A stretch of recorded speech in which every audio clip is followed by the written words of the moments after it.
पूरे देश में आज 78वां स्वतंत्रता दिवस मनाया जा रहा है। ऐसे में बिहार विधानसभा नेता प्रतिपक्ष तेजस्वी यादव एक बार फिर स्वतंत्रता दिवस पर भी सरकार पर बरसे हैं। उन्होंने कहा है कि पूरा देश आज स्वतंत्रता दिवस तो मना रहा है, लेकिन बेटियों की सुरक्षा की बात जो करते हैं उसको लेकर के तेजस्वी यादव एक बार फिर सरकार पर बरसे हैं। आपको बता दें कि इन दिनों बिहार विधानसभा नेता प्रतिपक्ष तेजस्वी यादव रोज रोज बिहार में बढ़ते हुए अपराध को लेकर के सरकार को घेरे में रखते हैं और रोज क्राइम बुलेटिन भी जारी करते हैं। लेकिन तेजस्वी यादव पर अब सत्ता पक्ष के तमाम लोग इसलिए कुछ दिनों से भिड़े हुए थे। कुछ दिनों से तेजस्वी यादव पर लगातार सवाल उठ रहे थे। दरअसल पश्चिम बंगाल में जो महिला डॉक्टर के साथ हैवानियत की खबर सामने आई, उसके बाद से तमाम बिहार बीजेपी के या फिर एनडीए के कह लीजिए तो नेता लगातार तेजस्वी यादव से ये सवाल पूछ रहे थे कि अब तेजस्वी यादव का मुंह आखिर क्यों बंद है, क्यों जब उनकी गठबंधन की सरकार में ऐसी घटना सामने आई है तो तेजस्वी यादव नहीं बोलते हैं। लेकिन आज 15 अगस्त पर तेजस्वी यादव ने सरकार पर सवाल खड़ा किया है। 15 अगस्त के दिन कई जगहों से बेटियों की सुरक्षा को लेकर के भाषण भी दिया गया था। अब इस चीज को लेकर के तेजस्वी यादव सरकार पर बरसे हैं।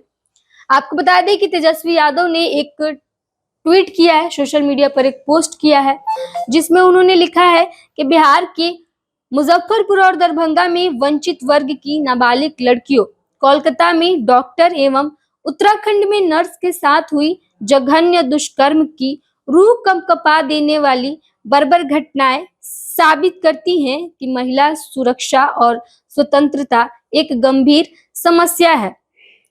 2022 की एनसीआरबी रिपोर्ट के अनुसार देश में 31,516 बलात्कार के मामले दर्ज किए गए हैं। महिलाओं की सुरक्षा को लेकर कानूनी प्रावधानों कड़ाई से लागू कर स्पीडी ट्रायल के माध्यम से दोषियों को ससमय कड़ी से कड़ी सजा मिलनी चाहिए।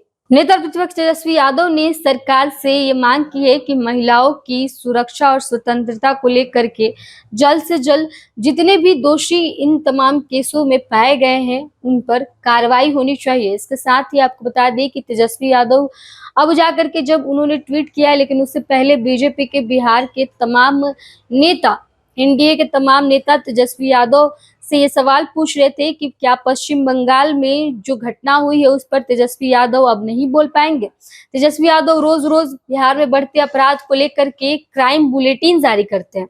ऐसे में ये सवाल लाजमी था कि आखिर जब उनके गठबंधन में इस तरीके की घटनाएं होती है तो तेजस्वी यादव चुप क्यों रहते हैं।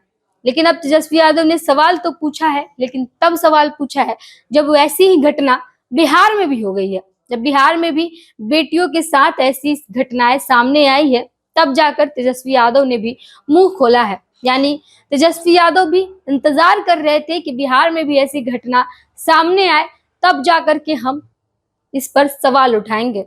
लगातार अपराध को लेकर के पिछले कई दिनों से तेजस्वी यादव जो सरकार को घेरते हैं वो पिछले कुछ दिनों से इस घटना को लेकर चुप थे। हालांकि तेजस्वी यादव ने अपनी चुप्पी तोड़ दी है। तेजस्वी यादव ने ट्वीट किया है और ट्वीट करके सरकार पर निशाना साधा है। पैनोरमा ग्रुप, जो सोचता है वो करता है। आपके अपने सपनों का आशियाना। ये लो, मुंह मीठा करो। आज मैंने अपना जॉब छोड़ दिया। अब हम पूर्णिया वापस जाएंगे। जॉब छोड़ दिया है? मतलब ये घर कैसे चलेगा? हम करेंगे क्या? और माँ बाबूजी क्या बोलेंगे? इसलिए मैं एक और मिठाई का डब्बा लाया। अपने बिजनेस के लिए लोन अप्रूव हो गया। अरे लोन अप्रूव हो गया वो तो ठीक है, लेकिन पूर्णिया में हम रहेंगे कहाँ? अपना घर भी तो नहीं है वहां। इसलिए तो एक और मिठाई का डब्बा अलग से लाया हूं। हमने पूर्णिया में घर ले लिया है, पूर्णिया के ई होम्स पैनोरमा में। पूर्णिया में पैनोरमा ग्रुप लेकर आए हैं ई होम्स पैनोरमा। बड़ा घर, आलीशान जिंदगी और अत्याधुनिक सुविधाओं के संग। अरे अब क्यों मुंह मीठा करवा रही हो? क्योंकि हम घर वापसी जो कर रहे हैं। घर वापसी की खुशी पूर्णिया में ई होम्स पैनोरमा के संग। E homes panorama, luxurious lifestyle redefined.